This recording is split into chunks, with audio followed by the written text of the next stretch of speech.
అందరికీ నమస్కారం. ఇవాళ మనం వినబోతున్నది కార్తీక పురాణము 11వ రోజు కథ. మందరుడు పురాణ మహిమ. ఓ జనక మహారాజా, ఈ కార్తీక మాస వ్రతము యొక్క మహత్యమును గురించి అనేక ఉదాహరణలు చెప్పియుంటిని. ఇంకను దీనిని గురించి ఎంత చెప్పినను తనివి తీరదు.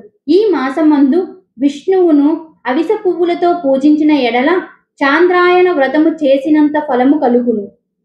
విష్ణు అర్చనానంతరము పురాణ పఠనము చేయించిన వినిపించిన అటువంటి వారు తప్పనిసరిగా వైకుంఠాన్నే పొందుతారు. దీనిని గురించి మరి ఒక ఇతిహాసము చెప్పెదను, శ్రద్ధగా ఆలకింపుము అని వశిష్ఠుల వారు ఈ విధంగా చెప్పసాగిరి. పూర్వము కళింగ దేశమున ఒక మందరుడను విప్రుడు కలడు. అతడు ఇతరుల ఇండ్లలో వంటలు చేయుచు, అక్కడే భుజించుచు, మద్య మాంసాది పానీయములను సేవించుచు, తక్కువ జాతి వారి సాంగత్యము వలన స్నాన జప దీపారాధన ఆచారములను పాటింపక దురాచారుడై మెలుగుచుండెను. అతని భార్య మహాసాధ్వి, గుణవంతురాలు, శాంతవంతురాలు. భర్త ఎంత దుర్మార్గుడైనను పతిని దైవముగా గాంచి విసుగు చెందక సకల లోపచారములు చేయుచు పతివతా ధర్మమును నిర్వహించుచుండెను. మందరుడు ఇతరుల ఇండ్లలో వంటవాడిగా పనిచేయుచు ఇల్లు గడవక చిన్న వర్తకము కూడా చేయసాగెను. ఆఖరికి దానివల్ల కూడా పూట గడవకపోవడముచే దొంగతనములు చేయుచు దారి కాంచి బాటసారులను బాధించి వారి వద్దనున్న ధనమును వస్తువులను అపహరించి జీవించేవాడు. ఒక దినమున ఒక బ్రాహ్మణుడు అడవి దారిన పోవుచుండెను. అతని భయపెట్టి కొట్టి ధనమును అపహరించుచుండగా అక్కడకు మరొక కిరాతకుడు వచ్చి ధనాశచే వారిద్దరినీ చంపి ధనము మూట కట్టుకొని వచ్చుచుండెను. సమీపమందున ఒక గృహము నుండి పులి గ్రాండించుచూ వచ్చి కిరాతకుడిపై పడెను. కిరాతకుడు దానిని కూడా చంపెను. కాని ఆ పులి కూడా తన పంజాతో కిరాతకుడిని కొట్టియుండుట వలన ఆ దెబ్బకు కిరాతకుడు కూడా చనిపోయెను. ఈ విధముగా ఒకే కాలమున నాలుగు విధముల హత్యలు చేసి చనిపోయినందున ఆ నలుగురు కూడా యమలోకమున అనేక శిక్షలు అనుభవించుచు రక్తము క్రక్కుచు బాధపడుచుండిరి. మందరుడు చనిపోయిన నాటి నుండి అతని భార్య నిత్యము హరినామస్మరణ చేయుచు సదాచార వర్తిని అయి భర్తని తలుచుకొని దుఃఖించుచు కాలము గడుపుచుండెను.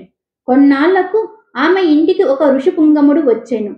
ఆ వచ్చిన ఋషిని గౌరవంగా ఆహ్వానించి అగ్యపాదములచే పూజించి, స్వామి, నేను దీనురాలను, నాకు భర్త కాని సంతతి కానీ లేదు. నేను సదా హరినామస్మరణ చేయుచు జీవించుచున్నాను. కావున నాకు మోక్ష మార్గము ప్రసాదించు అని బ్రతిమిలాడుకొనెను. ఆమె వినయమునకు ఆచారమునకు ఆ ఋషి సంతోషించి, అమ్మ, ఈ దినము కార్తీక పౌర్ణమి, చాలా పవిత్రమైన దినము. ఈ దినమును వృధాగా పాడు చేసుకోవద్దు. ఈ రాత్రి దేవాలయంలో పురాణము చదువుదురు. నేను చమురు తీసుకొని వచ్చెదను. నీవు ప్రమిదను ఒత్తిని తీసుకొని ఆలయమునకు రా. దేవాలయములో ఈ ఒత్తి ఇచ్చిన ఫలమును నీవందుకొనుము అని చెప్పిన వెంటనే ఆమె సంతోషించి వెంటనే దేవాలయమునకు వెళ్ళి శుభ్రము చేసి గోమయముచే అలికి ముగ్గురు పెట్టి తానే స్వయముగా ఒత్తి చేసి 2 ఒత్తులు వేసి ఋషి తెచ్చిన నూనె ప్రమిదలో పోసి దీపారాధన చేసెను.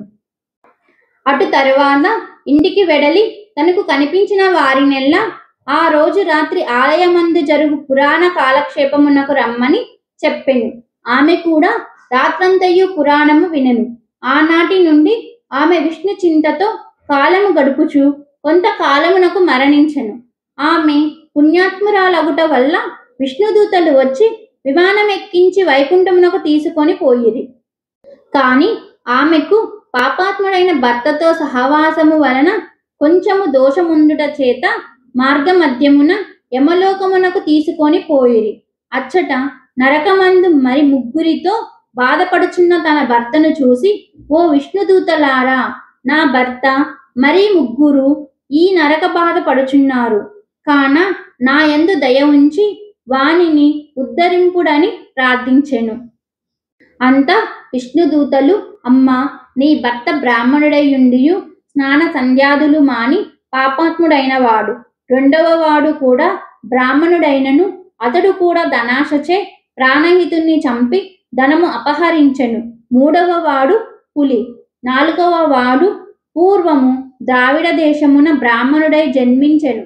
అనేక అత్యాచారములు చేసి ద్వాదశి రోజున కూడా తైలలేపనము మద్య మాంస భక్షణ చేసిన వాడు కావున పాపాత్ముడైనాడు. అందుకే ఈ నలుగురు నరక బాధలు పడుచున్నారు అని వారి చరిత్రలు చెప్పిరి.